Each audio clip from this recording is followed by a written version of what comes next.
So, hi everyone, how are you all? I hope I find you in the pink of your health. So, आज की video में हम बात करेंगे कि एस टी एस कैटेगरी जो हम कनाडा के लिए वीज़ा अप्लाई करते हैं for study permit, what is that and what are the essential documents that are required for the same. So, without wasting any further time, let's begin. So the first question which comes to our mind is what is STS? So STS is Student Direct Stream. So it is an study permit processing program for those who are applying to study in Canada at a post-secondary designated learning institute. That is DLI. इसका link मैं आपको नीचे description box में दे दूंगा. इससे आप check कर सकते हैं कि आपका जो कॉलेज है या यूनिवर्सिटी है जिसमें आप लोग अप्लाई कर रहे हैं, ठीक है, वो डेजिग्नेटेड है या नहीं, उसका कोई DLI नंबर है. और इस लिंक से आप ये भी चेक कर सकते हैं कि उस कॉलेज में आपको पोस्ट वर्क परमिट एप्लीकेबल है या नहीं. ठीक है. So there are 7 countries which are eligible to apply the visa under the STS category. So the countries are China, India, Morocco, Pakistan, Philippines, Senegal and Vietnam. So STS में हमें visa क्यों apply करना चाहिए अपना? इसका main कारण ये है कि आपको विद इन 20 डेज आपका वीजा आ सकता है, आपको अपना स्टडी परमिट मिल सकता है बाय दी IRCC. इसमें काफी सारी रिक्वायरमेंट्स होती है जो आपको फुलफिल करनी होती है under the act of IRPA, that is immigration and refugee protection act, and IRPR, immigration and refugee protection regulations. So eligibility criteria की अगर हम बात करें, so the first requirement is और the first requisite is proof of a valid test result.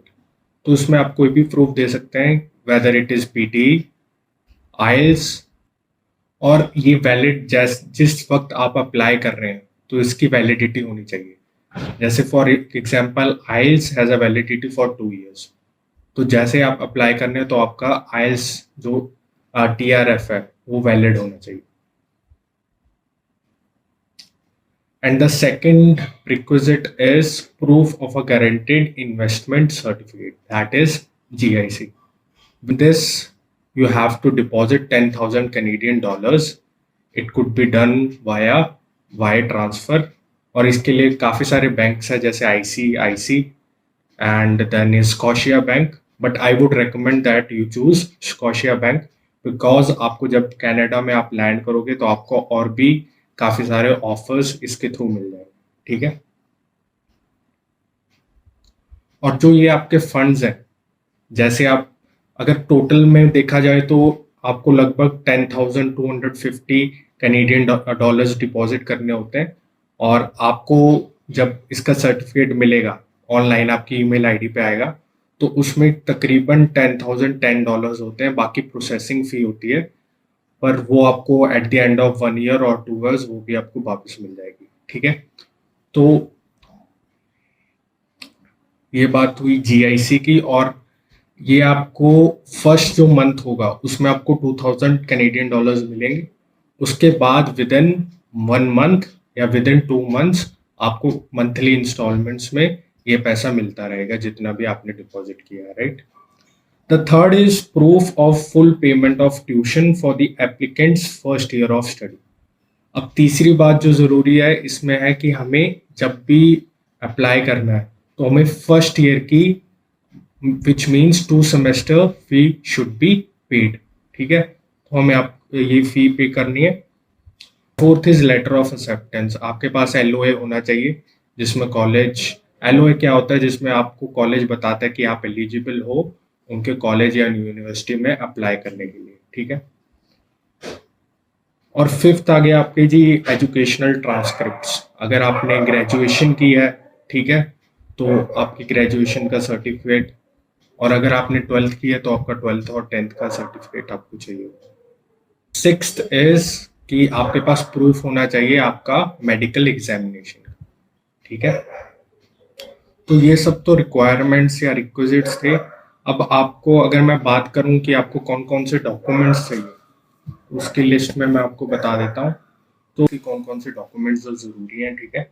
So the first one is passport copy आपको चाहिए आपकी first और लास्ट पेज की, that too in a colour format, right. Second is Aadhaar card की आपको copy चाहिए, आपका IELTS का स्कोर कार्ड उसकी कॉपी चाहिए, then educational documents 10th 12th, और अगर आपने कोई डिग्री या डिप्लोमा किया है तो, ठीक है।